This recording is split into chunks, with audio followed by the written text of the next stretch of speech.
So entrepreneur life freedom అనుకుంటున్నారా?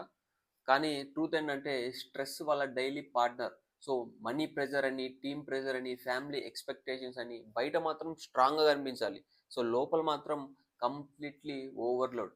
So ఈ problem ఏంటంటే స్ట్రెస్ హార్డ్‌వేర్ వల్ల కాదు. అన్‌క్లియర్ బౌండరీస్ వల్ల. సో బిజినెస్ ప్రాబ్లమ్‌ని 24 అవర్స్ హెడ్‌లో క్యారీ చేయడం వల్ల ఇలా వస్తుంటుంది. సో ఇలా వచ్చినప్పుడు ప్రాక్టికల్ స్ట్రెస్ మేనేజ్‌మెంట్ టిప్స్ చెప్తా. So number 1, so decision cut off time. So evening అయ్యాక మొత్తం డిసిజన్స్ క్లోజ్ చేసుకోండి. సో టుమారోకి పార్క్ చేసుకోండి. సో మైండ్‌కి కొంచెం రెస్ట్ కావాలా. So number 2, one control list. So list prepare చేసుకోండి. సో కంట్రోల్‌లో ఉన్నవి, కంట్రోల్‌లో లేనవి. ఓకేనా? సో నంబర్ 3 వచ్చేసి daily mental reset. So 10 minutes సైలెంట్‌గా ఉండిపోండి.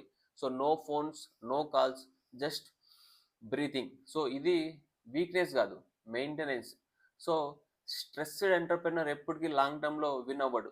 సో కామ్ ఎంటర్‌ప్రెన్యూర్ కన్సిస్టెంట్‌గా విన్ అవుతూ ఉంటాడు. సో ఈరోజు బిజినెస్ నుండి కాదు, సో మైండ్ నుండి ప్రెషర్ తగ్గించుకోవాలా. Thank you.